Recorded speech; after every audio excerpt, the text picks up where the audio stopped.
গোলাম আদিবাসী জহাৰ আৰু স্বাগতম কৰিছোঁ আদিবাসী টকশ্বত। এই মুহূৰ্তত আপোনালোকক দিব গৈছোঁ এক গুৰুত্বপূৰ্ণ খবৰ।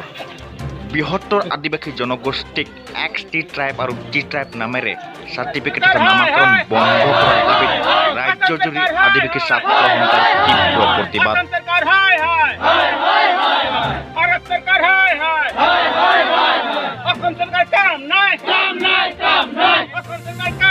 উল্লেখযোগ্য যে আদিবাসীসকলক আৰু আদিবাসী থকা এঘাৰটা জাতি জনগোষ্ঠীৰ নামেৰে ৰংদাখাৰীয়া চাতল নামেৰে কাষ্ট চাৰ্টিফিকেট প্ৰদান কৰিবলৈ অনুৰোধ জনায় আৰু মাগেৰা আঞ্চলিক আদিবাসী ছাত্ৰ সন্থাই CM ছাৰলৈ এখন স্মাৰক পত্ৰ প্ৰদান কৰে চাৰ্কাল অফিচাৰ ছাৰৰ যোগেদি।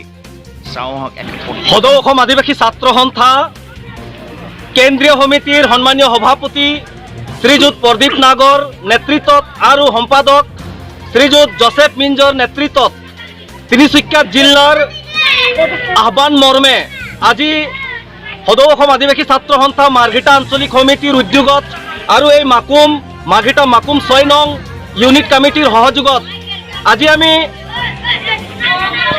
অসমৰ আদিবাসীসকলৰ যি কাষ্ট চাৰ্টিফিকেট জাতিগত প্ৰমাণ পত্ৰ অসম চৰকাৰে যি প্ৰদান কৰে তাত স্পষ্ট লিখি দিয়া হয় যে যদি ব্যক্তিজন চাহ বাগানৰ হয়, কোম্পানী চাহ বাগিচাৰ হয়, তেনেহ'লে TGL বা টি গাৰ্ডেন লেবাৰিয়াৰ বা টি গাৰ্ডেন ট্ৰাইবছ বা টি ট্ৰাইবছ বুলি। আৰু যদি ব্যক্তিজন যদি বাগানৰ নহয় পেলাই যদি তেখেতে গাঁৱৰ হয় তেনেহ'লে XT ট্ৰাইবছ বা XT গাৰ্ডেন ট্ৰাইব বা XT ট্ৰাইব বুলি তাত স্পষ্ট লিখা থাকে। এই শব্দটোক আমি আদিবাসী ছাত্ৰ সন্থা সমগ্ৰ অসমৰ আদিবাসী ছাত্ৰ সন্থা প্ৰতিবাদ কৰিছোঁ। এই এনেধৰণৰ ঘৃণা শব্দ আমি কেতিয়াও আদিবাসী ছাত্ৰ সন্থা আমি সমৰ্থন নজনাওঁ, আমি ইয়াক প্ৰতিবাদ কৰিছোঁ।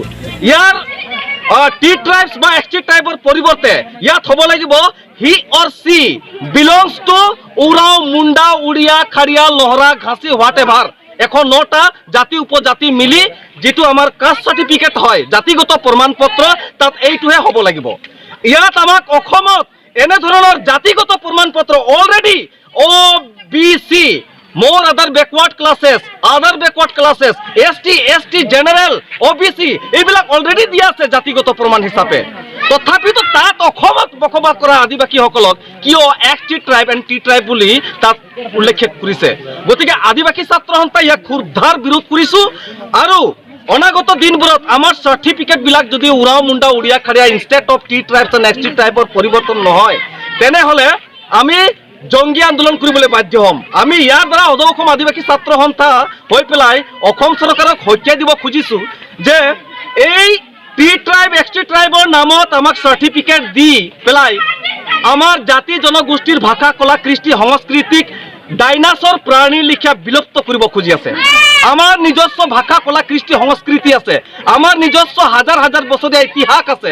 ইয়াকে 200 বছৰীয়া ইতিহাসৰ লগত আমাক তুলনা কৰি আমাৰ জাতি জনগোষ্ঠীক ভাষা কলা কৃষ্টি সংস্কৃতিক ডাইনাছৰ প্ৰাণী লিখা বিলুপ্ত কৰাৰ ডাঙৰ এটা ষড়যন্ত্ৰ আমি কেতিয়াও আদিবাসী ছাত্ৰ সন্থাতে আমি শিক্ষিত হৈ গ'লো। Being a educated person we can not accept this word XT tribe and T tribe.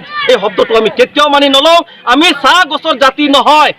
T tribes মানে চাহ জনজাতি। তাৰ মানে কি? চাহ এবিধ গছ, জন মানে মানুহ, জাতি মানে কুল বা বংশ। আমি চাহ গছৰ কুল বা বংশ নহয়, আমি মুণ্ডা উৰা উৰিয়া খাৰিয়া জনগোষ্ঠীৰ হয়। That is very clear according to RGI registrar of general India. সেইমতে কোনোবা ST পাব লাগে, কোনোবা SC পাব লাগে, কোনোবা MOBC OBC হোৱাট এভাৰ এইটোহে হ'ব লাগে। আমি সেইটো ক'ব খুজি আছে। গতিকে অসম চৰকাৰে কিন্তু RGIক নস্যাৎ কৰিছে, RGIক ৰেজিষ্টাৰ অফ জেনেৰেল ইণ্ডিয়াক অপমান কৰিছে।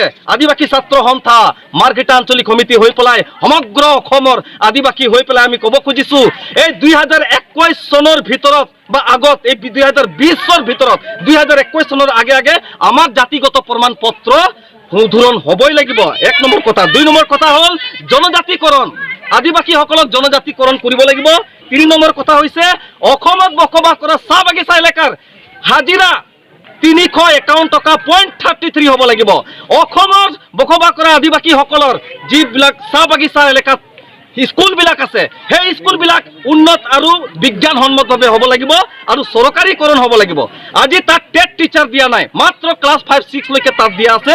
আমি ইয়াক কিন্তু ধিক্কাৰ জনাই আছো। আজি আমি ক'ব বিচাৰিছো, যিটো অসম চৰকাৰে চাহ বাগিচা এলেকাত মডেল স্কুল বনাব বিচাৰিছে, সেই মডেল স্কুলবিলাকত আজি আছাৰ জিলা সমিতিৰ তিনজনকে বিষয় বিভাগ তাত কনষ্ট্ৰাকশ্যন কমিটিত অন্তৰ্ভুক্ত কৰিব লাগিব। আমি ক'ব খুজি আছো যে চাহ বাগিচা এলেকাত বা আদিবাসী জনবসতি যিবিলাক মানে অদূষিত অঞ্চলত টিচাৰবিলাক এপইণ্টমেণ্ট কৰিব লাগিব, টেট টিচাৰ, আৰু তাৰ কাৰণে special TET exam interview only for adivasi কমিউনিটিৰ কাৰণে কৰিব লাগিব। আৰু মডেল স্কুলবিলাকত ডিষ্ট্ৰিক্ট কমিটিক 3জনকে তাত কনষ্ট্ৰাকশ্যন কমিটিত অন্তৰ্ভুক্ত কৰিব লাগিব। আৰু এটা কথা, আদিবাসী ষ্টেট যেটো ছেটেলাইট, আদিবাসী ছেটেলাইট অট'নমাছ কাউন্সিল গঠন কৰিব লাগিব অতি শীঘ্ৰে। আৰু আদিবাসীসকলৰ সুকীয়াকৈ ডেভেলপমেণ্ট কাউন্সিল, আদিবাসী কল্যাণ বিভাগ যিটো বিভাগ আছে সেই বিভাগটো অতি শীঘ্ৰে বনাব লাগিব। এই কেইদিনৰ আগত আমি দেখিলোঁ শীতকালীন যিটো বৰ্ষাকালীন অধিৱেশনত আমাৰ জাতি জনগোষ্ঠীৰ হৈ কোনো এটা বিধায়ক মন্ত্ৰী মাত মতা নাই। তাক কিন্তু আমি ধিক্কাৰ জনাইছোঁ। অসমৰ আদিবাসীসকলৰ কাৰণে মাত নমতাৰ কাৰণে যিমান MLA মন্ত্ৰী বিধায়ক আমাৰ জাতি জনগোষ্ঠীত আছে তাহাঁতক কিন্তু আমি ধিক্কাৰ জনাই আছোঁ।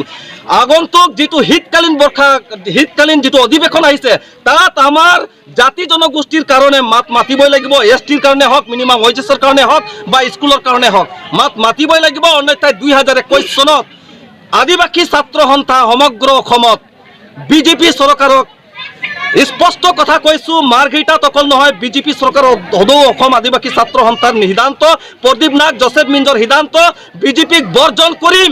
ডেট মিনছ বিজেপিক আমি ভোট নিদিম, স্পষ্ট কথা। যদি আমাৰ দাবীসমূহ যদি সময়মতে যদি পূৰ্ণ নহয়, বিজেপিক আমি ভোট নিদিওঁ, স্পষ্ট।